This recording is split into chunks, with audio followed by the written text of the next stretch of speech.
সকল কিছুর চাইতে আমার কাছে, আমার এই ভাঙ্গা চূড়া একটু স্টাডিতে আমার কাছে মনে হয় সকল কিছুর চাইতে এটা অত্যাশ্চর্য হলো আমার আল্লাহ পাকের এই কালাম। জোরে বলি সুবহানাল্লাহ।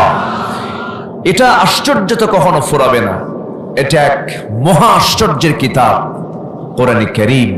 আল্লাহ তাআলা ১৫০০ বছর আগে কোরআন নাজিলের আগেরও আসমানে কিতাবের নাজিলের ধারাবাহিকতায় সর্বশেষ আল্লাহ তাআলা এই কোরআন আমার আপনার জন্য নাজিল করেছেন।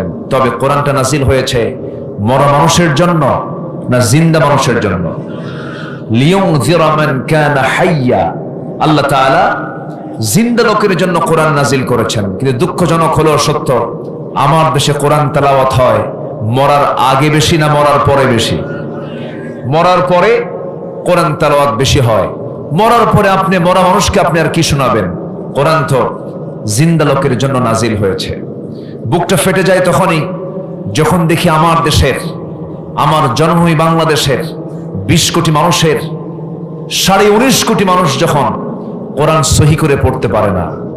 মাত্র ৫০ লাখ মানুষ, আমার ভাঙ্গা জরিপে আমি যতটুকু বুঝেছি মাত্র ৫০ লক্ষ মানুষ আমার দেশের মানুষ তারা কোরআনটা সহি করে পড়তে পারে। আর এই বিশাল একটি জনগোষ্ঠী যারা কোরআনটাকে সহি করে পড়তে পারে না। সম্মানিত উপস্থিতি, এটার জন্য শুধু ব্যক্তি দায়ী নয়, এটার জন্য রাষ্ট্র কোনো অংশে কম দায়ী নয়। আজকে ৫৪ বছর যাবত মিনিস্ট্রি অফ এডুকেশন, শিক্ষা মন্ত্রণালয় তারা কাজ করেছে। নামাজ পড়া যেমন ফরজ, রোজা রাখা যেমন ফরজ, কোরআনটাকে সহি করে তেলাওয়াত করাও কি ফরজ। রুব্বা কারিন লিল কুরআনি ওয়াল কুরআনু ইয়ালআনুহু।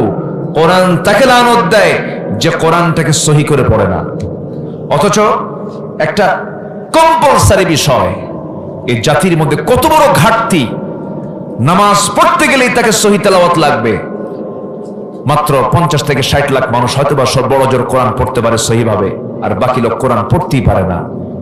এই যে একটা সূক্ষ্ম ষড়যন্ত্র বাংলাদেশকে নিয়ে হয়েছে ৫৪ বছর, জাতিকে কেমন করে প্রকৃতি ইসলাম শিক্ষা থেকে, দিন থেকে, তাহজিব তামাদ্দুন থেকে কেমনে সরিয়ে রাখা যায়, এই ষড়যন্ত্রের জাল আমরা ছিন্ন করতে চাই।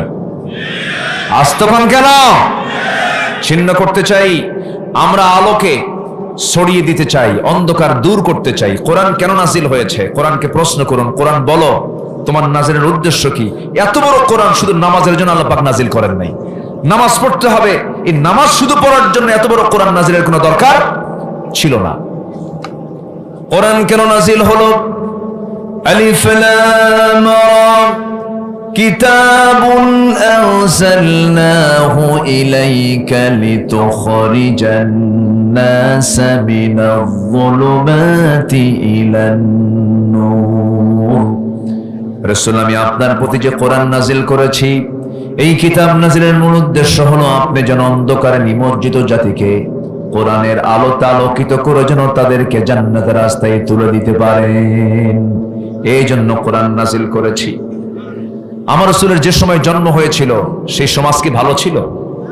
আসতে বলে ভালো ছিল? জাহেলিয়াত যাকে বলা হয়, দ্য এজ অফ ইগনোরেন্স, বর্বরতার যুগ। সে যুগ, যে যুগে নিজের মাকে সন্তান বিয়ে করত। নাউজুবিল্লাহ বলবেন না। বাবা বিয়ে করেছেন, বাবা বিয়ে করে তালাক দিয়েছে, সেই মাকে ধরে এনে সন্তান বিয়ে করছে। এত অসভ্য একটা বর্বর জাতি, ভাঙ্গা পাতিলকে কেন্দ্র করে, একটা মাটির ভাঙ্গা পাতিলকে কেন্দ্র করে যুগের পরে যুগ যুদ্ধ লেগে রাখত যে জাতি, সেই জাতিকে, শতবিভক্ত জাতিকে এক সুতার কাঠিতে আবদ্ধ করেছেন মুহাম্মদ সাল্লাল্লাহু আলাইহি ওয়াসাল্লাম। কোন জাদু মন্ত্র দিয়ে নয়। কি দিয়া? আসতে বলবেন না, কি দিয়া? এই জাতিকেও অন্য কোন তন্ত্র মন্ত্র দিয়ে ভালো করা সম্ভব হবে না।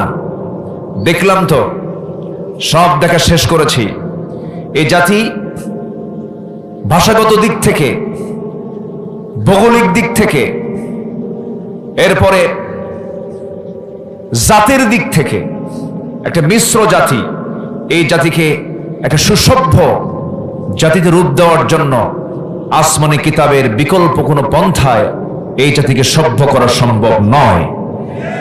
সম্মানিত ভাইয়েরা, সম্মানিত বন্ধুগণ, রাসূল যে যুগে জন্ম নিয়েছিলেন সেই যুগে আমরা শুনেছি মদের কারবার হতো, মদের বোতল নিয়ে তারা বসে থাকতো, জেনা ছিল, সুদের কারবার ছিল। কিন্তু আমরা এমন ইতিহাস পাইনি যে 3 বছরের শিশুকে ধর্ষণ করা হয়েছে। আমরা এমন ইতিহাস আমরা পড়িনি যে মরা লাশ কবর থেকে তুলে ধর্ষণ করা হয়েছে। আমরা এমন ইতিহাস শুনিনি হালুয়াঘাটে এই তো কয়েক মাস আগে এক মহিলা সুইসাইড করেছে, আত্মহত্যা করার পর তার লাশ মর্গে নেওয়া হয়েছে। মর্গে আত্মহত্যা করা লাশকে ধর্ষণ করা হয়েছে। একটা মানুষকে মেরে একটা সাবেক সাংসদ, যদি অনির্বাচিত, অবৈধ, আমি বিগত 16 বছর এই প্রেক্ষাপট জুলাই আগস্টের পরে, জুলাই আগস্টের আগ পর্যন্ত 2008 থেকে নিয়ে 2024 সাল পর্যন্ত যত পার্লামেন্টারিয়ান ছিল আমি তাদেরকে বৈধ পার্লামেন্টারিয়ান বলি না। ঠিক কিনা বলেন? বলি না কেন? দিনের ভোট রাতে শেষ, সোনার বাংলা সোনার দেশ। ঠিক কিনা বলেন? ওদের মধ্যে এক এমপি, কালীগঞ্জে বাড়ি তার, তাকে মারা হলো কেমন করে, কলকাতায় নিয়ে যাওয়া হলো পরিকল্পিতভাবে।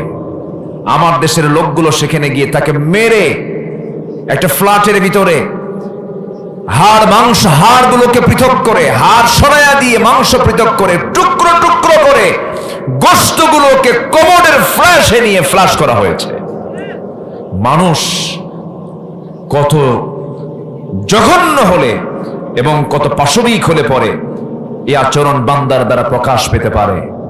সেই জাতিকে ভালো করার জন্য পৃথিবীর কোন তন্ত্র মন্ত্র দিয়ে মানুষকে ভালো করা সম্ভব নয়। মানুষ ভালো হবে কার বিধান দিয়ে? কার আইন দিয়ে? বলেন বলেন, কার আইন দিয়ে? কোরআনকে যারা শুধু নামাজের কিতাব মনে করেন, ধর্মের কিতাব মনে করেন, আমি মনে করব রাসূলকে যারা শুধু ইমাম মানবেন, রাসূলকে শুধু রোজার আদর্শে মানবেন, কিন্তু রাসূলকে রাষ্ট্রনায়ক মানবেন না, রাসূলকে সেনাপতি মানবেন না, খোলাফায়ে রাশিদের 30 বছরের শাসনকে যারা মানবেন না, সুলাইমান আলাইহিস সালামের গোটা পৃথিবীর তিনি রাষ্ট্র পরিচালনা করেছেন, পৃথিবী শাসন করেছেন, এগুলো মানবেন না যারা, আমি মনে করি তারা নবীর উম্মত নন, তারা ভণ্ড, তারা প্রতারক। রাসূলকে মানতে হবে এক জায়গায় না সব জায়গায়? আসতে বলবেন না, এক জায়গায় না সব জায়গায়? সব জায়গায় মানতে হবে। আল্লাহ রাব্বুল আলামিন বলেন, মা আতাকুমুর রাসূলু ফাখুযুহু ওয়া মা নাহাকুম আনহু ফান্তাহু।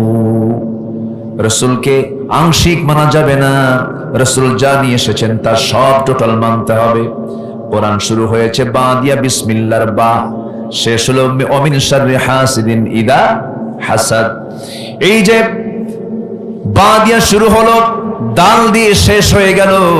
এই যে বিশাল বড় কোরআনের ভিতর থেকে যদি কেউ একটা হরফও যদি অস্বীকার করে, কফ মানলাম না, সে কি ইমানদার না কাফের? কাফের হয়ে যাবে। একটা হরফকে যদি, একটা শব্দকে যদি কেউ অস্বীকার করে, তার ঈমান থাকবে না। সেখানে তো প্রশ্নই নাই। জীবন চলার পথ হিসাবে ইসলামকে সব জায়গায় মানতে হবে। ইসলাম মানার শর্ত হলো আল্লাহ দিয়ে দিয়েছেন, আংশিক মানার নাম ইসলাম নয়। আল্লাহ রাব্বুল আলামিন বলেন, ইয়া আইয়ুহাল্লাযীনা আমানু দুখুলু ফিস-সিলমি কাফা ওয়া লা اتبعوا خطوات الشيطان إنه لكم عدو مبين। জোরে বলুন আল্লাহু আকবার। ঈমানদারেরা, তোমরা পরিপূর্ণরূপে ইসলামে দাখিল হয়ে যাও। আংশিক ঢুকবে, আংশিক ঢুকবে না, আমি আল্লাহ রাব্বুল আলামিন কবুল করব না। ফাতুমিনুনা বিবা'দিল কিতাবি ওয়া তাকফুরুনা বিবা'দ। আল্লাহ নিজে এক্সপ্লেন করছেন, আল্লাহ নিজেই ব্যাখ্যা করছেন, আংশিক মানার নাম ইসলাম নয়। আংশিক মানা যাবে না। জান্নাত লাভের জন্য কিছু কাজ আমাকে আপনাকে করতে হবে। মূল টার্গেট, মূল লক্ষ্য হলো আমরা বাবার ভিটা হারাতে চাই না। আমরা আমাদের বাপের ভিটা কোনটা বলেন? কি? নওগাঁ পত্নীতলা। আমাদের বাপের ভিটা কোনটা বলেন? একটু জোরে বলেন না ভাই, আর একটু জোরে বলেন। আমাদের বাপের ভিটা কোনটা বলেন? আমাদের আব্বা জান্নাতে ছিলেন, আমাদের বাবাকে বলেন, আমাদের বাবাকে আমরা বানি আদম, আমরা কি? আমরা আদমের সন্তান। ওয়ালাকাদ কাররামনা বানি আদম, ওয়ালাকাদ কাররামনা বানি আদম, আমরা সব বানি আদম। তো আল্লাহ পাক আমাদেরকে প্রথমে জান্নাতে রেখেছিলেন, চলে আসছে দুনিয়ায়, আমরা আবার বাপের ভিটায় ফিরে যাব। কেউ তো ইনশাআল্লাহ বললেন না। নামাজ না পড়লে হবে? হ্যাঁ, নামাজ না পড়লে হবে? একটা প্রশ্ন করব, বলুন তো, আমার দেশে নামাজি বেশি না ইমানদার বেশি? ভালো করে বলবেন, নামাজি বেশি না ইমানদার বেশি? ইমানদার বেশি। হ্যাঁ, নামাজ না পড়ি, ইমান ঠিক আছে। কি ঠিক আছে বলেন? ইমান ঠিক আছে। আবার মাঝে মাঝে আবুল সরকারের মতো বাউল ফাউল থাকলে তার কথাই নেই, ওদের নামাজই লাগে না। হ্যাঁ, খাজা দিল কর তাজা, ইসমে জালাল, গাজার কলকি খাওয়া হালাল। যখন নাউজুবিল্লাহ, এ আবুল সরকাররা এত বড় ফাজিলেরা, এত ফাউল, বাউল না ফাউল। আবার আরবিতে বাউল মানে হলো পেশাব। বাউল মানে কি? পেশাব। তো এই আবুল সরকার, সে একদিন দেখলাম, সেদিন সে বলতেছে যে আল্লাহ কোরআনে কয়েকবার নাচতে কইছে। কোথায়? কুল আউযু বিরাব্বিন নাস, মালিকিন নাস, ইলাহিন নাস। আর এটার পক্ষে ফরহাদ মাজহারদের মতো মানুষ ওদের পক্ষে কথা বলে। যারা এই সমস্ত বেফাস লোকের পক্ষে কথা বলে তারা আরেক মানসিক রোগী, তারা ঠিক কিনা? এগুলো বদমাইশ। টাঙ্গাইলে একটা আমদানি হয়েছে, টাঙ্গাইলে একটা আছে, সে বলে আমি কেন আমিন বলবো, আমি কেন মাফ চাবো, আমার তো কোনো গুনাই নাই। তাহলে বাংলাদেশে কিন্তু মানুষ রূপী কিছু ফেরেশতা আছে।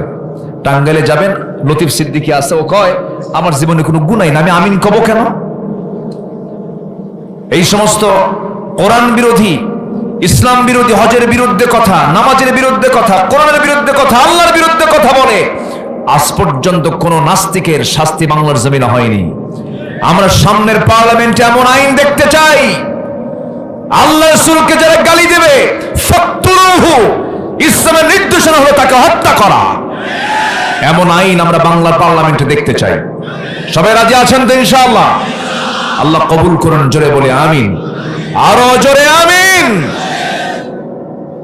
সম্মানিত ভাইয়েরা, সম্মানিত বন্ধুগণ, জান্নাতে সবাই যেতে চাইতো নাকি?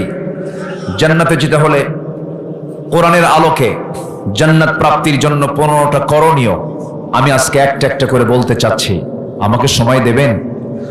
সবাইকে সময় দিতে রাজি আছেন? উপজেলার নাম কি? স্বামীতলা নাই, সব পত্নীতলা। এ তো কামসারা এলাকায়। তাহলে তাহলে কোনো স্বামী টামি নাই নাকি? স্বামী আছে না নাই? ঢাকায় আছে স্বামীবাগ। কি বাগ? স্বামীবাগ আছে। আর এখানে কি তলা? পত্নীতলা। তাহলে ঢাকার স্বামীবাগ আর নওগাঁর কি? পত্নীতলা। স্বামীও লাগবে, পত্নীও লাগবে। ওয়াখলাকনাকুম আজওয়াজা, আমি তোমাদেরকে জোড়ায় জোড়ায় সৃষ্টি করেছি। বলি আলহামদুলিল্লাহ। তাহলে বয়ফ্রেন্ডও লাগবে, গার্লফ্রেন্ডও লাগবে। দেখছেন ঠিক কয়? এই যুবকরা কি কইলে ঠিক? এটা ঠিক? এটা ঠিক না, এটা ব্যাঠিক, এটা অবৈধ, ইল্লিগাল। ইল্লিগাল রিলেশন যেখানে থাকবে সেখানে কোনোদিন রহমত থাকতে পারে না। আর স্বামী স্ত্রীর এটা হচ্ছে লিগাল মাওয়াদ্দাতু ওয়া রাহমা, এখানে ভালোবাসাও থাকবে, রহমতও থাকবে। আর বিয়ে বহির্ভূত সম্পর্কে ভালোবাসার খরিক থাকতে পারে, রহমতের চুল পরিমাণ কোনো ছোঁয়া সেখানে থাকবে না। সম্মানিত ভাইয়েরা, আমরা 15টা করণীয় আজকে একটা একটা করে শিখে যাব। অনেক লম্বা আলোচনা, অনেক বড় প্যান্ডেল করা হয়েছে, প্রচুর মানুষ এখন প্রচুর ব্যস্ত। মাঠে ধান কাটছে মানুষ, এবং মানুষ ক্লান্ত এখন। এটার একটা আমার মনে হয় প্রভাব। আমি প্রথম মধুইল অঞ্চলে মানুষের ঢল নামে মাহফিল, আলহামদুলিল্লাহ তো আমরা আজকে একটু কেমন যেন একটা ব্যতিক্রম লক্ষ্য করছি, তবে হতাশার কোনো কারণ নেই। এখানে যত মানুষ আছেন প্রত্যেকটি মানুষ যদি সচেতন হন, পত্নীতলার বিপ্লব করার জন্য এই লোকগুলোই যথেষ্ট। ঠিক কিনা বলেন? এটা ব্যাপার না। ইন্নী দাউতু কওমি লাইলা ওয়া নাহারা, নূহ আলাইহিস সালাতু ওয়াস সালাম তিনি দিনেও দাওয়াত দিয়েছেন, রাতেও দাওয়াত দিয়েছেন।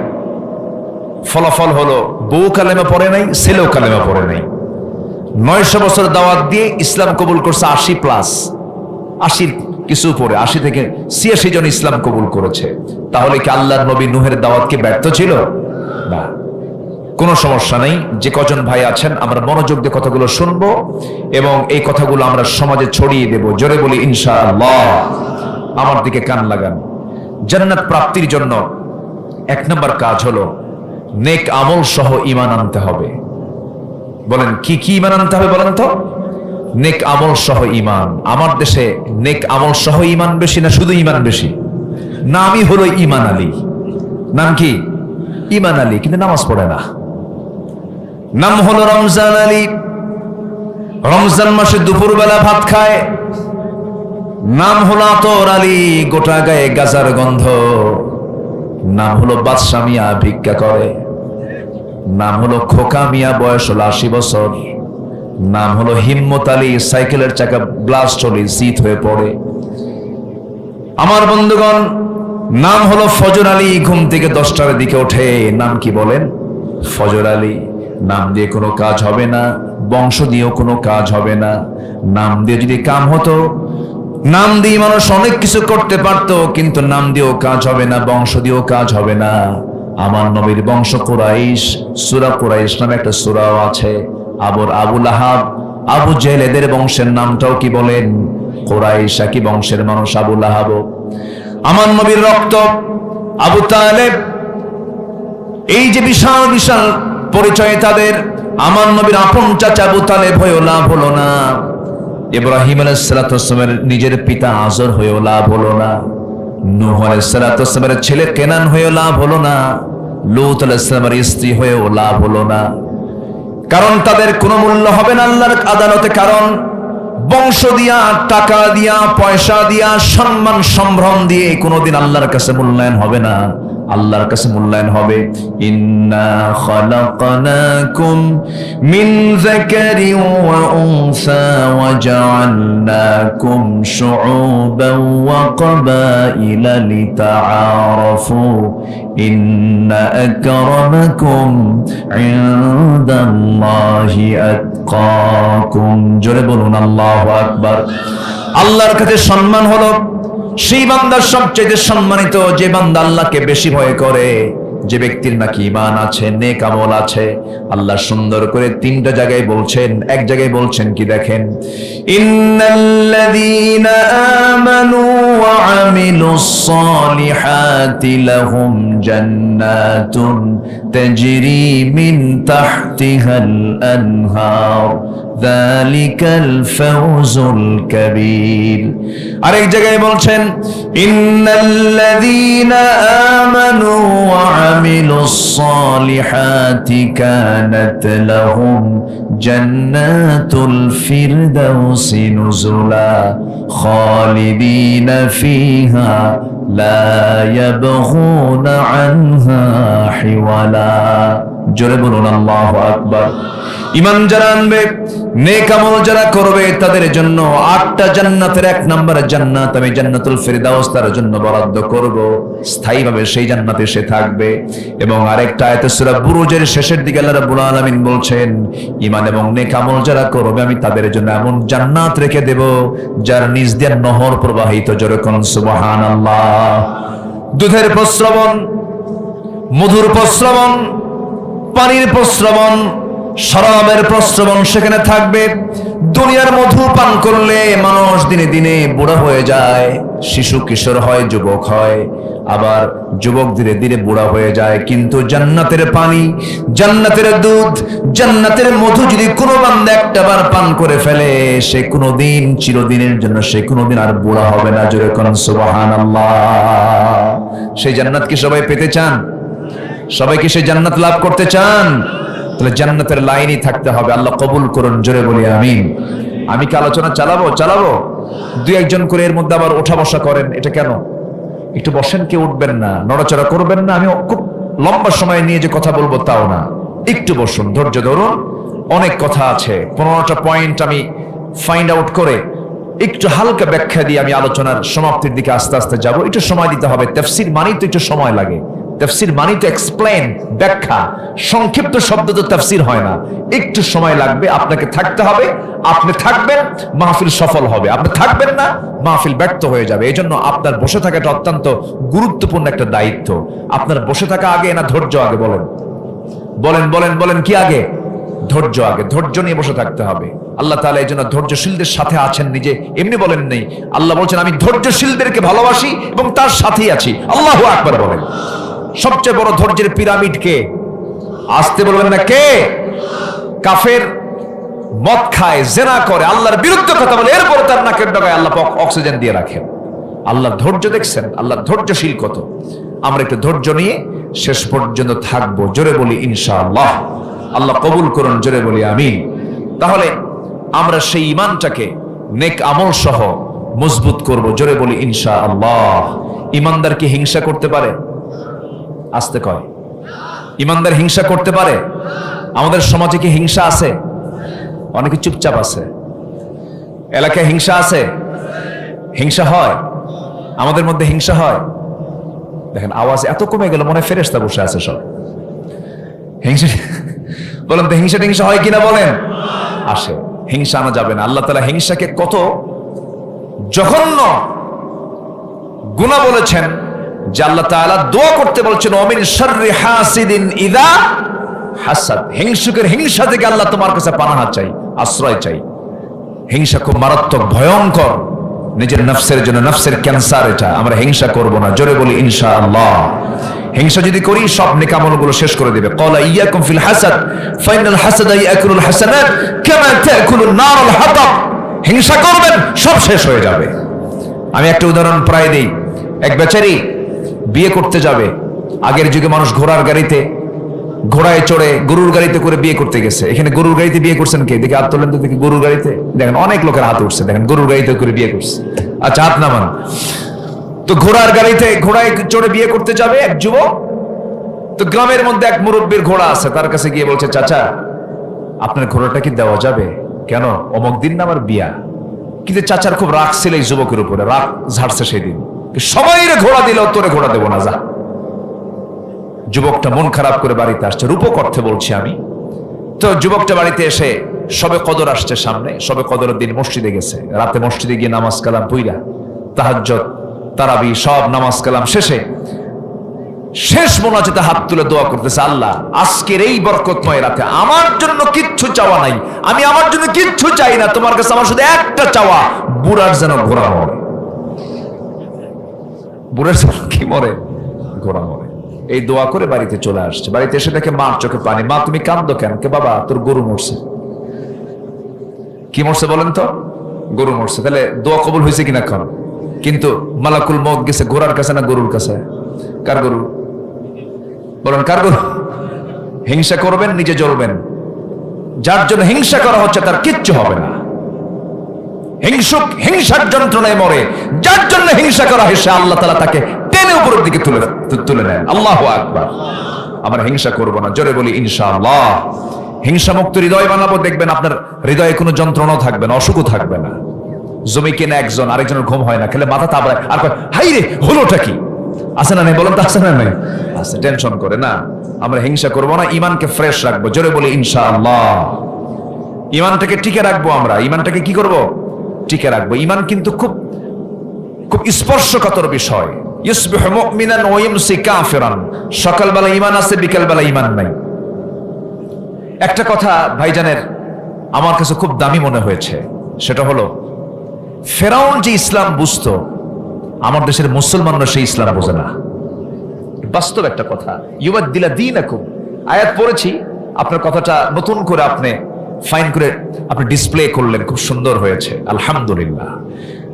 ফেরাউন দিনের ব্যাখ্যা বুঝতো, এই আয়াত প্রমাণ করে। কিন্তু আমার দেশের মানুষ দিনের ব্যাখ্যা বোঝে না। ইমান কি, ইমানটা কি বোঝে না। মাত্র একটা বিড়ির প্যাকেটে ইমান বিক্রি করে ফেলে। চোর, ও জানে এই লোকটা চোর, একে সমর্থন দিলে ও রাস্তার টাকা চুরি করে খাবে, এরপর তার সমর্থন দেয়। ও যে চুরি করবে, সেই চুরির একটা গুনার আমলনামা তোর আমলনামায় যাবে। কথা কি বুঝতেছেন? আন তুআদ্দুল আমানাতি ইলা আহলিহা ওয়াল্লাযীনা হুম লিআমানাতিহিম ওয়া আহদিহিম রাউন। ঈমানদার তো তারাই যাদের ওয়াদা আমানত ঠিক থাকে। জোরে বলেন সুবহানাল্লাহ। আমরা ঈমানটা মজবুত করব, জোরে বলি ইনশাআল্লাহ। আমার বন্ধুগণ,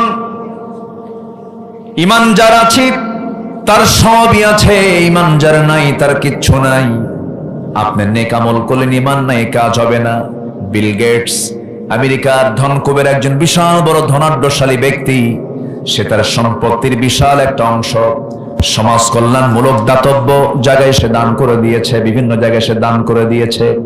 এত বড় কোটি কোটি টাকার দানবীর হওয়ার পর আল্লাহর কাছে তার কোনো মূল্য নাই, কারণ তার দান আছে, কিন্তু তার মধ্যে কি নাই? আসতে বলুন না, কি নাই? ঈমান নাই। আবার ঈমান আছে, ঈমানের দাবি করছে, কিন্তু ঈমানের কোনো গুণ নাই, 7টা গুণ তার মধ্যে পাওয়া যায় না। ঈমানদারের গুণগুলো তার মধ্যে অনুপস্থিত, তাকে আপনি কেমন করে ঈমানদার বলবেন? আল্লাহ এই সমস্ত বান্দাগুলোকে মাঝে মাঝে ফাসিক বলেছেন, মাঝে মাঝে মুনাফিক বলেছেন, মাঝে মাঝে জালিম বলেছেন। তারা জালিম কখনো ঈমানদার হয় না, ফাসিক কখনো ঈমানদার হয় না। আমার বন্ধুগণ, আমার দেশে মুসলিম নামদারি মুশরিকও আছে না নাই? মুশরিকও আছে, কাফেরও আছে, বহু আছে, কিন্তু দাবি করছে আমি ঈমানদার না। ঈমান আনতে গেলে ভালো করে ঈমান আনতে হবে। ইয়া আইয়ুহাল্লাযীনা আমানু আমিনু আহাসিবান নাস আইয়ুতরাকু আইয়াকুলু আমান্না ওয়া হুম লা ইফতানুন। ঈমান অত্যন্ত গুরুত্বপূর্ণ একটা বিষয়। আমরা ঈমানের যত্ন নেব, জোরে বলি ইনশাআল্লাহ। ঈমান যেন কখনো নষ্ট না হয়, ঈমান যেন ছো মেরা না নিয়ে যায় শয়তান। আল্লাহ রাব্বুল আলামিন বলেন, ওয়াল্লাযীনা আমানু ওয়া লাম ইয়ালবিসু ঈমানাহুম বিযুলমিন উলাইকা লাহুমুল আমনু ওয়া হুম মুহতাদুন। যে ঈমানদার তার ঈমানকে জুলুমের দ্বারা আবৃত করবে না, জুলুম আই শিরক, শিরকের দ্বারা আচ্ছাদন করবে না, এই সমস্ত বান্দাগুলো নিরাপদে থাকা বান্দারাই হেদায়েত প্রাপ্ত বান্দা। এই জন্য আমার বন্ধুগণ, আল্লাহ তাআলা আরেক জায়গায় বলছেন, ও বান্দারা তোমরা জেনে রেখে দাও, ইন্নাল্লাযীনা ক্বালু রাব্বুনাল্লাহু সুম্মা ইসতাকামু তাতানাজ্জালু আলাইহিমুল মালায়েকা আল্লা তাখাফু ওয়া লা তাহজানু ওয়া আবশিরু বিল জান্নাতিল্লাতী কুনতুম তুআদুন। জোরে বলুন আল্লাহু আকবার। নিঃসন্দেহে যারা বলবে আমার রব আল্লাহ এবং এই কথার উপরে যে বান্দা টিকে থাকবে, তাদের জন্য আল্লাহ রাব্বুল আলামিন জান্নাতের ওয়াদা করেছেন। যুগে যুগে নবীদের ইতিহাসগুলো দেখুন, যুগে যুগে আম্বিয়া কেরামদের ইতিহাস দেখুন, সাহাবে কেরামদের ইতিহাস দেখুন, জীবন হাসতে হাসতে জীবন দিয়ে দিয়েছেন, বাতিল শক্তির কাছে মাথা নত করেন নাই। ঠিক কিনা? আসতে কোন কেন, ঠিক কিনা? আমার দেশেও এরকম ঈমানদার ছিল যে আমরা ঈমানদারদের উদাহরণ দেওয়ার জন্য আমরা অনেক দূরে চলে যেতাম, মিশরে যেতাম, মক্কায় যেতাম, মদিনায় যেতাম। ঈমানের পরীক্ষায় উত্তীর্ণ হওয়া কিছু ঈমানদার বাংলার জমিন আল্লাহ পাক পাঠিয়ে দিয়েছেন। সম্মানিত ভাইয়েরা, তুই যুবক ইসলাম কবুল করলেন, বাপটা মারা গেছে জন্মের আগেই, চাচার নিয়ন্ত্রণে তিনি মানুষ হয়েছেন।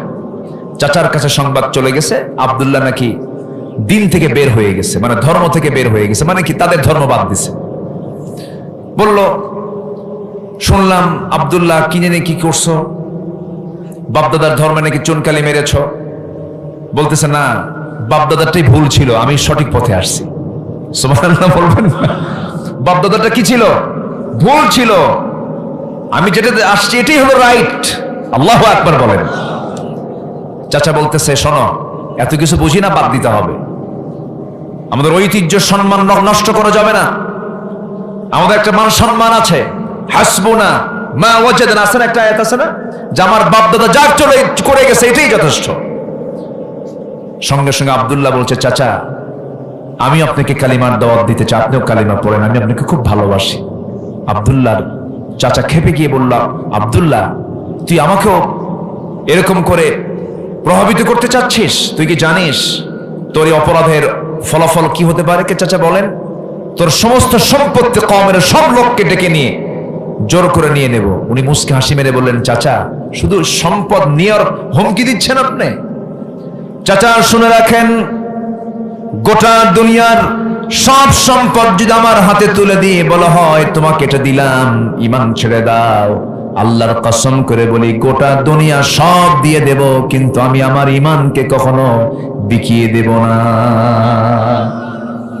চাচার রাগ দেখে কে থাপ্পড় মেরে জমিনে ফেলে দিল, ফেলে দিয়ে রক্তাক্ত অবস্থা করে ফেললো, জামা টেনে ছিঁড়লো, এমনকি পরনের লুঙ্গিটা পর্যন্ত খুলে নিয়ে তাকে ঘর থেকে ধাক্কা মেরে বের করে দেওয়া হলো। মার দরজায় গিয়ে নক করছেন, মা দরজা খুলো। দরজা খুলেছেন, সঙ্গে সঙ্গে বলছে, মা আমার দিকে তাকায়ও না, আমার দিকে তাকালে তুমি আমাকে উলঙ্গ দেখতে পাবে। আমার চাচা আমাকে উলঙ্গ করে ঘর থেকে বের করে দিয়েছে, ঈমান এনেছে এই শুধু একটা অপরাধে।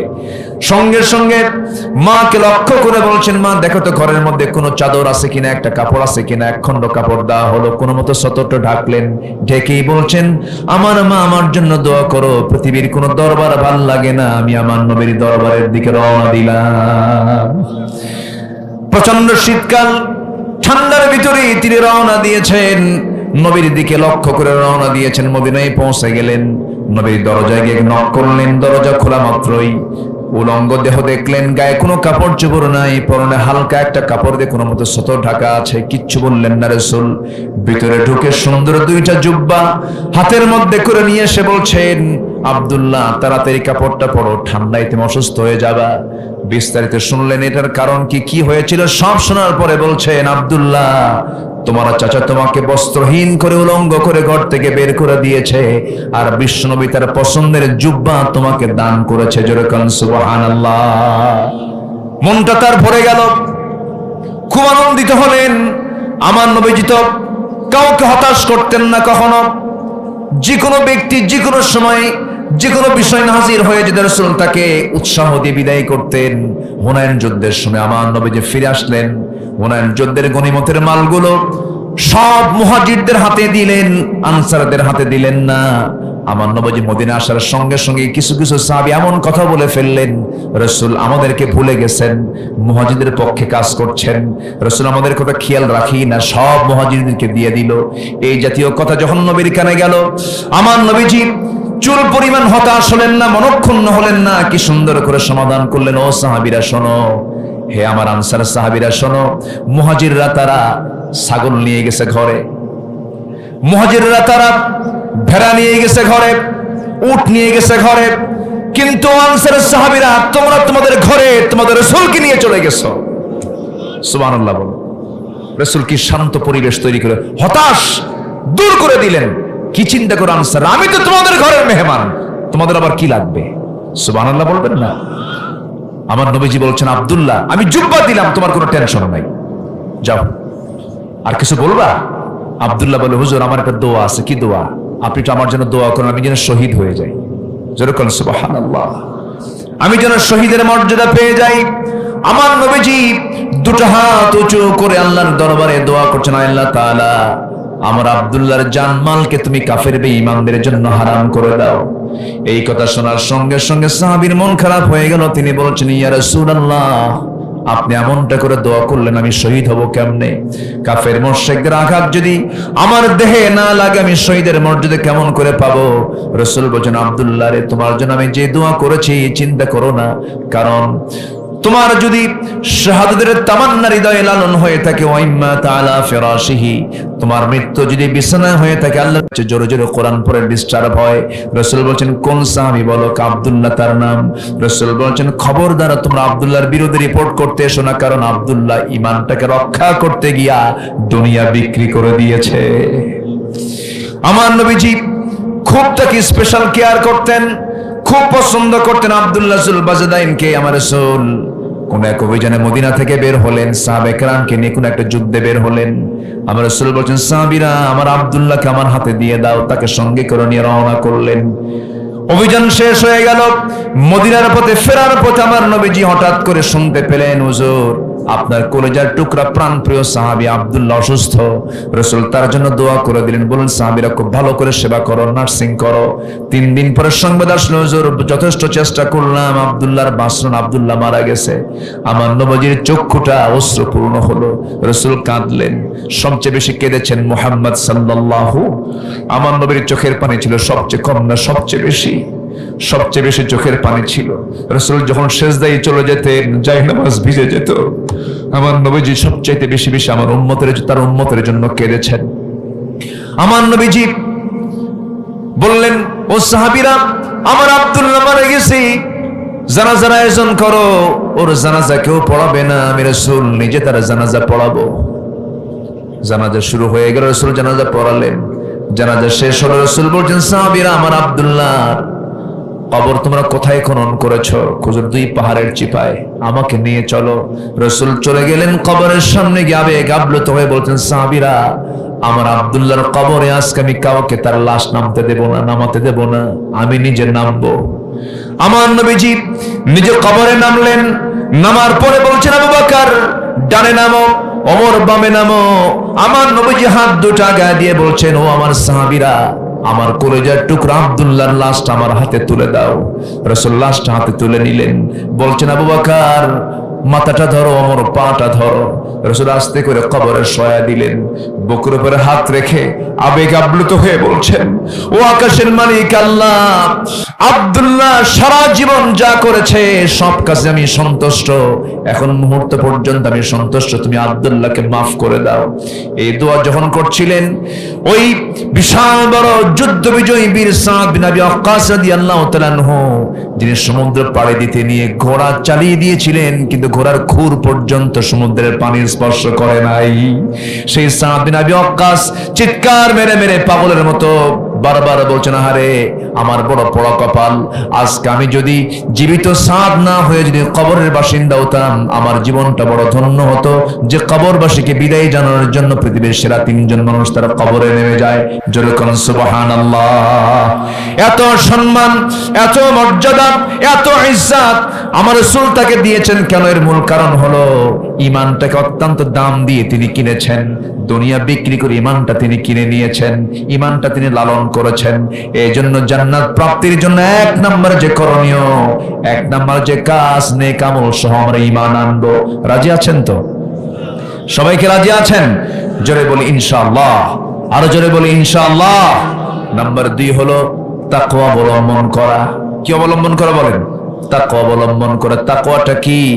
তাকওয়া মানে হলো বেঁচে থাকা, হারাম কাজ থেকে নিজেকে গুটিয়ে রাখা। আল্লাহ রাব্বুল আলামিন তাকওয়ার ব্যাপারে বহু কথা বলেছেন।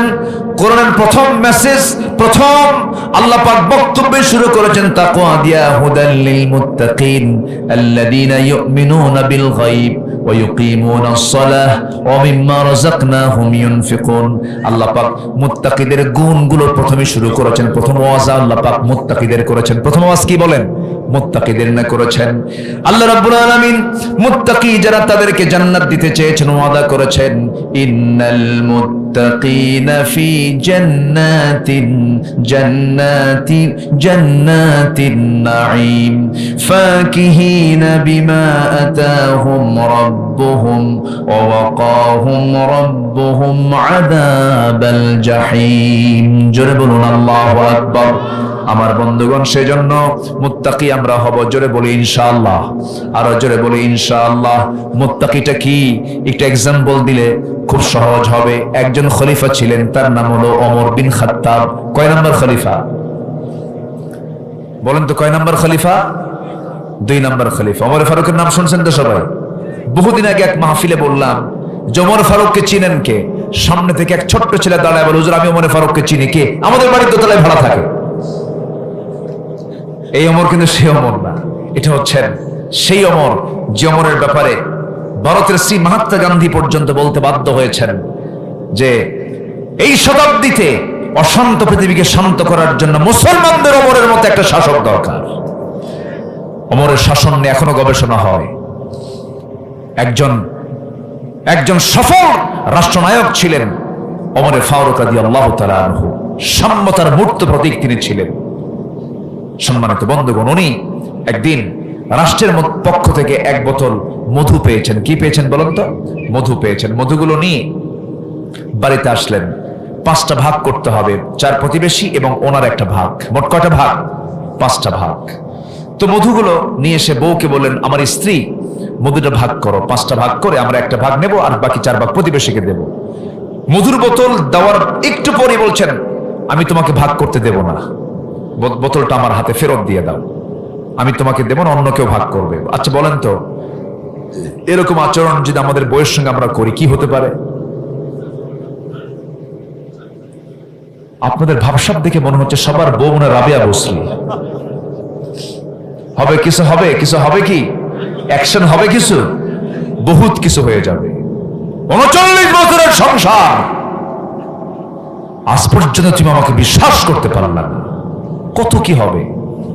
কিন্তু উনি তো ওমরে ফারুকের স্ত্রী, উনি চুপচাপ, একটু মন তো খারাপ হবেই।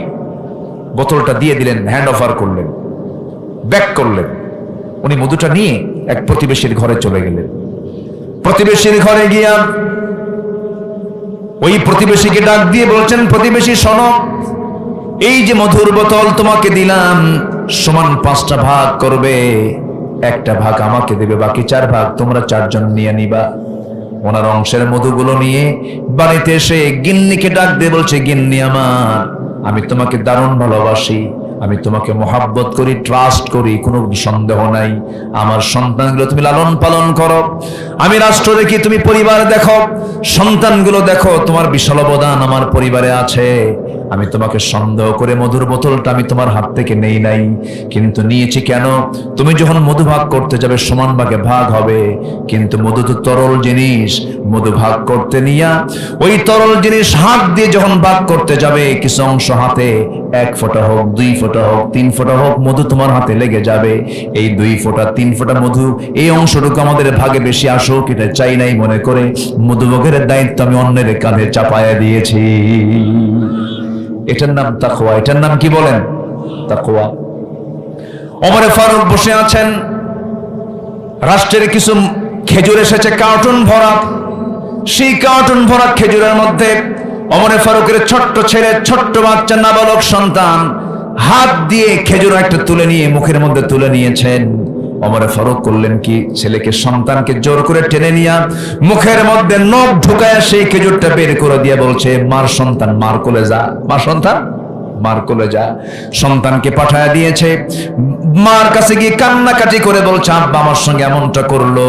কিছুক্ষণ পর খলিফা নিজে ঢুকলেন। স্ত্রী বলছেন, স্বামী আমার, আমরা তো খেজুর অংশ পাবোই, ভাগের একটা অংশ আমরা পাবো, সেখান থেকে নয় 1টা 2টা খেজুর কম নিতাম। সন্তানের মুখ থেকে খেজুর তুলে নেওয়ার কি দরকার ছিল, বের করে নেওয়ার কি দরকার ছিল? ওমরে ফারুক বলছেন, স্ত্রী আমার, মন খারাপ করবে না, মন খারাপ করবে না, আমার তো সন্তানের প্রতি দরদ আছে, কিন্তু যে খেজুরটা সে মুখে নিয়েছিল ওই খেজুর যে আমার ভাগে আসবে তার গ্যারান্টি কি? সুবহানাল্লাহ বলা যাবে না ভাই? এটার নাম তাকওয়া। এটার নাম কি বলেন? তাকওয়া। ওমরে ফারুক রাদিয়াল্লাহু তাআলা রাতের বেলা জনগণকে দেখতে গেছেন। হঠাৎ করে রাতের আধারে নীরব পরিবেশে ছোট্ট একটা কুড়ে ঘর থেকে 2টা মহিলার গুনগুন গুনগুন করে মুকালামা, কনভারসেশন আসতেছিল, কথোপকথন হচ্ছিল, মা মেয়ের সঙ্গে গল্প চলছিল। মা বলছে, মেয়ে আমার, দিনের বেলা যে দুধ পেয়েছি সেই দুধ এত কম হয়েছে, দুধ বিক্রি করে বাজার হবে না, পানি মিক্স করো, পানিটা এখানে দিয়ে দাও। এবার মেয়ে বলছে, মা এটা আমার দ্বারা সম্ভব না, কারণ ওমরের শাসন মারাত্মক, ভয়ঙ্কর শাসন, কোন ক্রমে জানতে পারলে বিশাল বড় শাস্তি হয়ে যাবে, এটা আমার দ্বারা সম্ভব না। এবার মা বলছে, ওমরের প্রশাসন তো এই জায়গায় কেউ দেখবে না, অন্ধকারে পানি দিবা। এবার মেয়ে বলছে, মা ওমরের প্রশাসন নয় না দেখলো, কিন্তু আমার আল্লাহ তাআলা এই তো অবকর্ম দেখতে পাবেন, আমার দ্বারা সম্ভব হবে না। এই কথাগুলো যখন সাইয়েদনা ওমর ফারুকের কানে চলে গেছে, শোনার সঙ্গে সঙ্গে তিনি করলেন কি, আর দেরি করলেন না, চোখে পানি চলে এলো, আল্লাহর শুকর আদায় করে বলছেন, আহারে আমার জনগণগুলা তো পরহেজগার, দোয়া করলেন। বাড়িতে গেলেন, বউকে ডাক দিয়ে বলছেন, বউ আমার, আমি আজকে বহুদিন যাবত আমার ছেলেকে বিয়ে করাবো, আমার ছেলে কি নতুন সুন্দর একটা পরিবার দেখে আমার ছেলেকে বিয়ে করাবো, কিন্তু ভালো বৌমা পাচ্ছিলাম না, ভালো মেয়ে পাচ্ছিলাম না। আজকে আল্লাহ পাক আমার কপাল খুলে দিয়েছে, একটা ভালো মেয়ে পেয়েছি। কোন মেয়ে? অমুক এলাকায় তার বাড়ি, দুধ বেচে খায়। কি বেচে খায়? দুধ বেচে যারা খায় তাদেরকে কি বলে এলাকায়? ভাই কি বলে এলাকায়? এটা গোয়াল বলে। আচ্ছা, গোয়াল যারা দুধ বেচে খায় তারা কি খুব মানে ধনী টনির মানুষ মনে হয় নাকি? ধনী মানুষ। আর এইদিকে ওমরে ফারুক হচ্ছেন অর্ধ দুনিয়ার শাসনকর্তা। তিনি কি করলেন? তার বউকে পাঠায় দিয়ে বলছেন, যাও ওই দুধ বিক্রেতার মেয়ে হবে আমার ছেলের বউ। সুবহানাল্লাহ বলবেন না? কিসের ভিত্তিতে বলেন? বলেন বলেন বলেন। তাকওয়ার ভিত্তিতে। এটাই হচ্ছে তাকওয়া। অনেক কথা ছিল, আমরা মুত্তাকি হব, জোরে বলি ইনশাআল্লাহ। সকল প্রকার হারাম কাজ থেকে নিজেকে গুটিয়ে রাখবো, জোরে বলি ইনশাআল্লাহ। আমি কি দোয়া করে দেব? আলোচনা চালাবো? আচ্ছা, চলতেছে 2 নাম্বার। চলতেছে কয় নাম্বার বলেন? 2 নাম্বার। নাম্বার 3 হলো নামাজ কায়েম করা এবং অনর্থক কাজ থেকে নিজেকে বিরত রাখা। আমার দেশে কি নামাজ কায়েম আছে? হ্যাঁ আছে। আমার দেশে কি নামাজ কায়েম আছে? নামাজ কায়েম নাই। নামাজ আদায় হয়, তা 5% নামাজ পড়ে, বাকি নামাজের কোনো খবরই নাই। আজকে যদি নামাজ রাষ্ট্রীয় পর্যায়ে কায়েম থাকতো, 5% নামাজি থাকতো না, 95% নামাজি হতো আমার দেশের মানুষ। অতএব সব দেখা শেষ। আগামীর সরকার আমরা দেখতে চাই নামাজের সরকার। সবাইকে রাজি আছেন? রাজি আছেন কারা কারা? হাত উঁচু করে দেখান মুসলমান।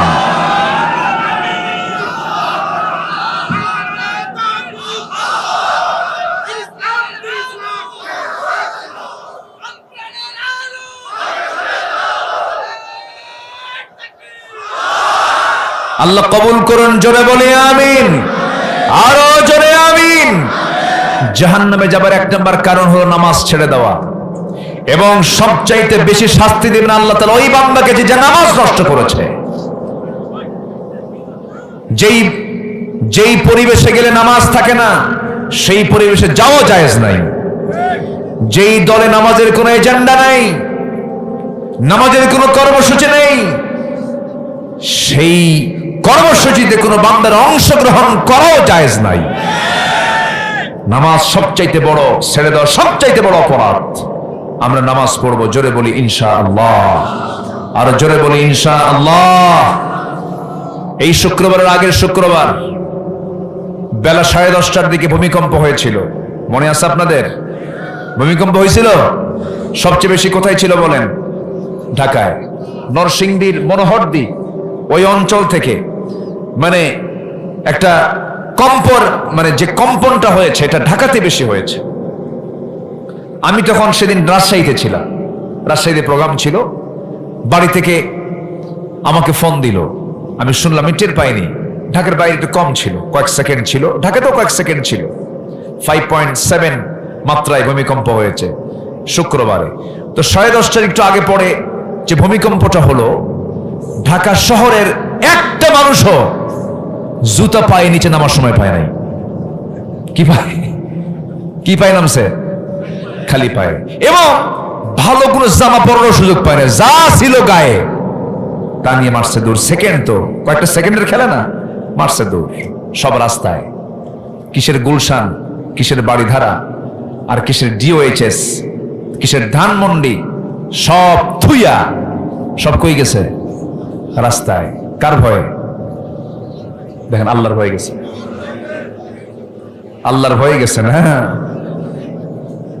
আল্লাহর ভয়ে গেলে কি ওই সময় নামতো না ফজরে নামতো? বলেন, আল্লাহর ভয়ে নামলে কি ওই সময় নামতো না ফজরে নামতো? ফজরে নামে নাই, এই জন্য আল্লাহ পাক 10:30 থেকে নামাইছে। যা, কি কথা কি বুঝতেছেন আপনারা? কি এটা? কি এটা? কি সমস্যা? কি এটা? কি হ্যাঁ? এই বাদাম বসো।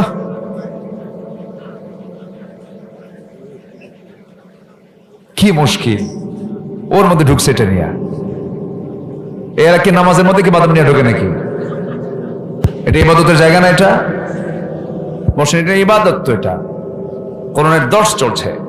এই বাদামওয়ালা, ওখান থেকে কোনো নড়াচড়া হবে না, কিন্তু ওখানে বসে।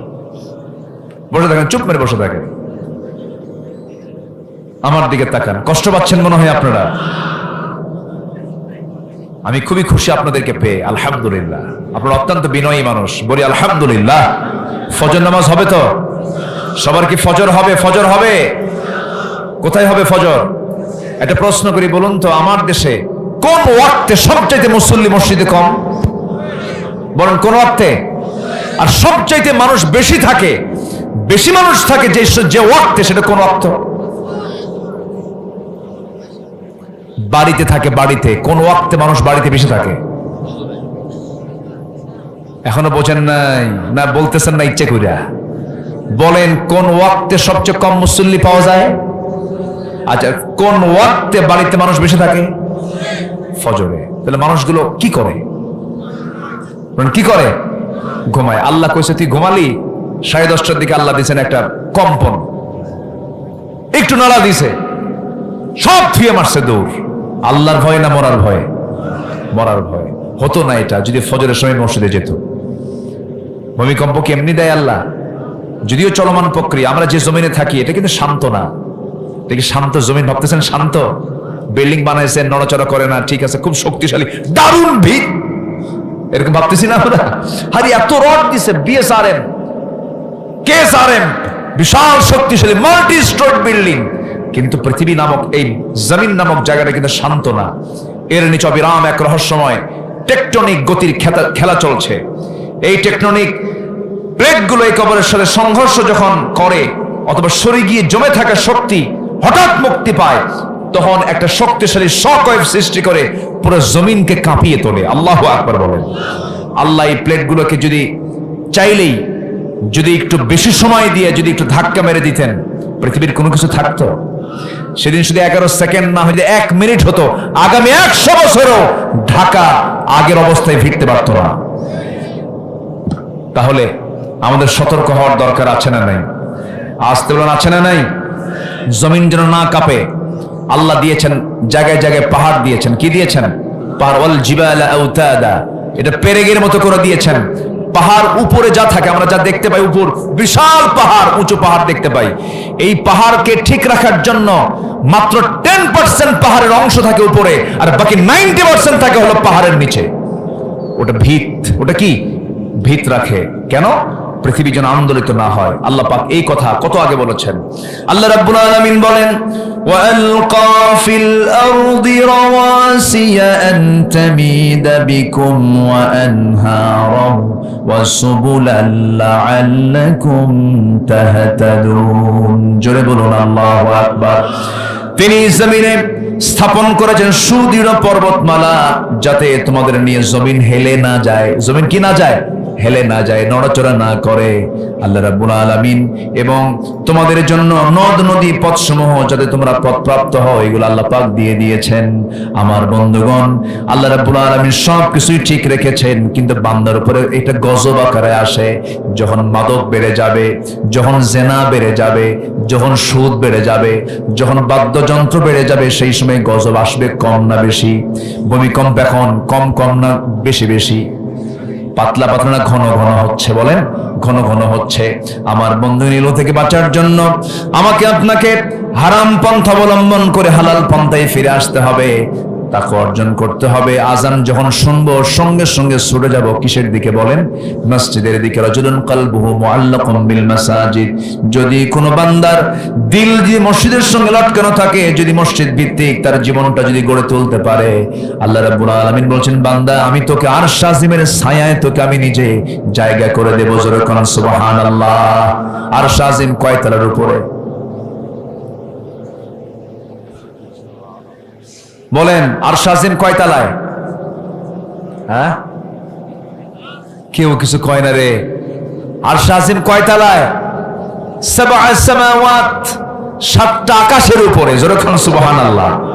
তাহলে আল্লাহ বলছেন, বান্দা তুই আমার মহব্বতে তোর দিলটা মসজিদের সঙ্গে ঝুলায় রাখবি, আমি তোকে আরশ আজিমের ছায়ায় জায়গা দিয়ে দেব। জোরে কোন সুবহানাল্লাহ। আরশ আজিমের ছায়ায় তোকে জায়গা দেব। এটা কম কথা? আরশ আজিম কি এত সস্তা জিনিস? এটা খুঁজে পাওয়া সম্ভব? আল্লাহ যদি আমাকে না দেন? দুনিয়ার মানুষ একটু চাঁদে গেছে। কোথায় গেছে? চাঁদে গেছে, একটু মঙ্গল গ্রহে বিশাল কিছু জয় করছে, কিচ্ছুই করে নাই।